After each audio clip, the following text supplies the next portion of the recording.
nagaan waaqayyo hunduma keessanii qabaayatu galanni waaqayyo akka salphaatti qiyyaas dhaabanne hin beektu hunduma isaanii boossanii waaqayyo nu kadhachaa turtanii maallaqa keessanii mimmaan keessanii caastanii waaqayyo nu kadhachaa turtanii waaqayyo immoo nu qaanesse waaqayyo faa galatu.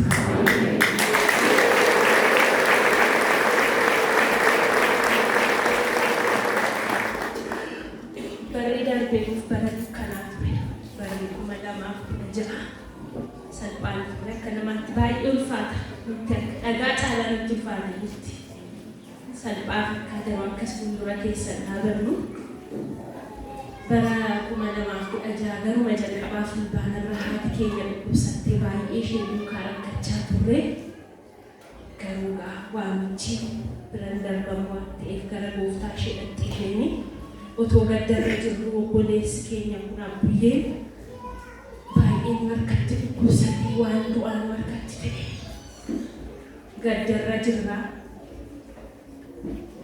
boo'aa jirra kan isheeyyuu dhumne gaddisaa baay'ee ulfaataa turre warri haadha dhabdan warri haati sin jalaa duuteen beektu madaasaa baay'ee cimaa ture osoo gaddarra jirru obboleessi keenya kun baay'ee markatti dhukkubsatee gara hospitaala dhaqamtee gaafa geessinu humnaa olaanitti ta'e kutaa ICU guyyaa 3 dhiiga kan isaa wajjin wal simu kennanii fi humna isaanii ol waan ta'eef gara hospitaala Phaawulositti Finfinneetti nu barreessan. Akka carraa aanatu geessee gara Phaawulositti gaafa geessu isaanis humna isaanii ol ta'e. Maashiniitti isa gargaaru qabamaadha innis lamadha intuu qabamaadha waan ta'eef hospitaala Maqaasaa gara Itiyoo Xabiibiif Giruumitti tokkosaa fudhadhaate tokkosaa geessaan jedhanii nutis immoo gara Itiyoo Xabiib hospitaala iddoo jedhamu geessine isaanis baay'ee cimaa ta'uusaa lubbuun illee hafuu dhiisuu danda'a jedhanii nutti himani. Cimuun kun haadha dhabanii dabalanii obboleessa dhabuun baay'ee cima ture baay'ee teenyee boonye dhugaadha baay'ee ulfaataa ture hospitaalichi baay'ee humna isaa ol waan ta'eef kaleen lama feelii ta'eera hojii dhaabeera nuti amma dandeenye isin gargaarra garuu gara bakkee geessitanii yaalsisuu qabduu maallaqa qopheeffadhaa kalee maatii keessaa qopheeffadhaa jedhanii baay'ee teenyee boonye baay'ee cima ture qarshiin isaa hin cima kalee qopheeffadhaa jedhame maatiin kanuma nuti akka carraa dhiigni gaafa sakatta'amu kan koo wajjin wal simee miliyoona 3 isaa ol qopheeffadhaa jedhamne torbanitti diyaalisisii gochuun isinii waan haaraadha fakkaata torbanitti al 3 diyaalisisii godhata baay'ee ulfaataa ture. Torban tokkoof of wallaalee afaaniif funyaaniin dhiigni hin dhangala'aa ture.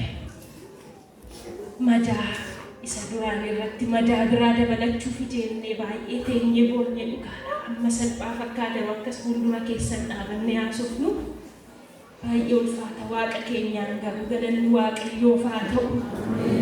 Finni isaaf haa ta'u. Salphaa miti dhugaadha baay'ee gaddinee. Uffata gaddaa uffannee ammas lammatarra deebinee uffata gaddaa uffannaa inni baay'ee gaddaa ture. Baay'ee cima ture dhugaadha. Waaqayyoof haa galatu. Galanni waaqayyoof haa ta'u dhaabannee kan haasofnu miti dhugaadha. Oolmaan waaqayyoo akkasitti dhaabannee haasofna miti too lafa kanarra gangalannee nurraan bo'u. Amma diyaalisisii ji'a 4 torban 2 godhatee isinis keessaa qabdu boo'ichaan baay'ee gara waaqayyootti imimmaan keessa nu gannaxxan waaqayyoo immoo imimmaan haquu itti beeka nun boossisne lammata qarshiin isinirraa uummatarraa funaanamee birriin keenya nuuf guutee anis kalee akka laadhuuf dhiigni keenya wal simee waaqayyoon nu gargaaree gara biyya Hindii geessinee kalee ani laadhee fi kun obboleessi keessan obboleessi koo fayyee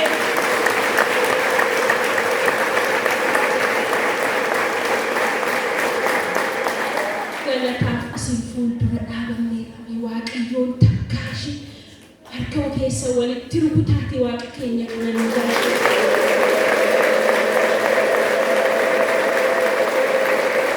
Waaqayyo warra galataan godheera lammata dunkaana gaddaa balbala keenya hin dhaabne ulfinni Waaqayyoof haa ta'u inni baqanni Waaqayyo nu salphisne lammata nu boosisne ulfinni isaaf haa ta'u galanni Waaqayyoof haa ta'u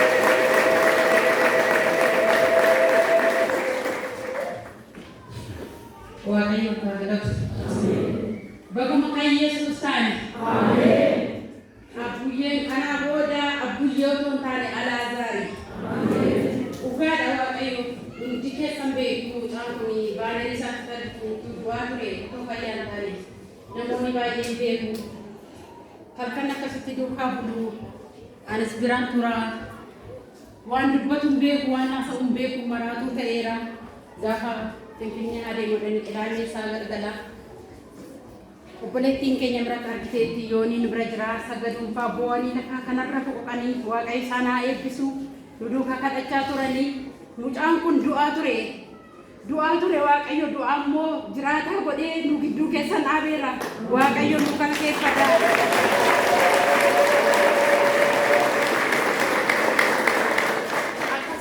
Waaqayyo koo gidduu keenya dhaabe mucaa kana asiin gadi boossan jedhee burqaa gaarii keessaa tokko miseensa keenya keessaa hin hir'isu jedhee mucaan kun Waaqayyo iddoo kana dhaabe fuuldura keessa dhaabee nama galateeffatu nama dhugaa baatii nama Waaqayyoon faarfatu gara fuulduraatti nama Waaqayyo mansaa keessa dhaabbatu nu taasise fuuldura keenya dhaabe Waaqayyoon nu galateeffadha. Waaqayyo keessoo sarbataa ulfaatu gaafa birrii sassaabaa turre innaan jenne guddaan duukaa boo'ee kadhatee inni kaan jilbeeffate inni kaan dhaabbatee nuuf kadhate hin fayyaa maal isaati kadhattu deemtanii jedhame mucaa kanaan Waaqayyo fayyisaa ta'uu isaa namni hin hubatu Waaqayyo garuu fayyisaadha du'aa kaasaa naafa diriirsaa jaamaa bana abbaan keenya Waaqayyo nuuf deebise Waaqayyo kalee haaraa Waaqayyo itti biqilchee fuuldura keessa dhaabee nuuf galateeffadha.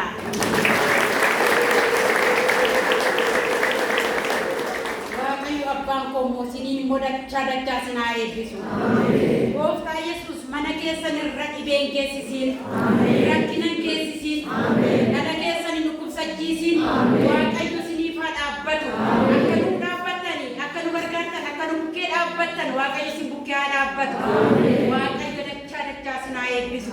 Eebbifamaa.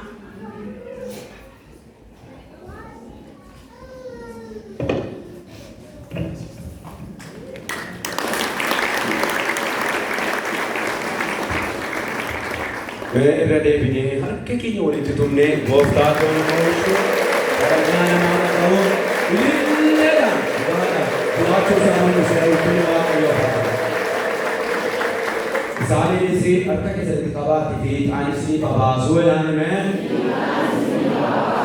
ixaanis ni babaasuu bara jiraatan hundumaatti hojii seexanaas hin dandeenye jecha Waaqayyo keenya gaarii waaqa akkasitti nama washuudha dubbisituuf keenya ganama kanaayyuu Waaqayyo tarsaasa erbeera buusee deebisee hin fayyisaa.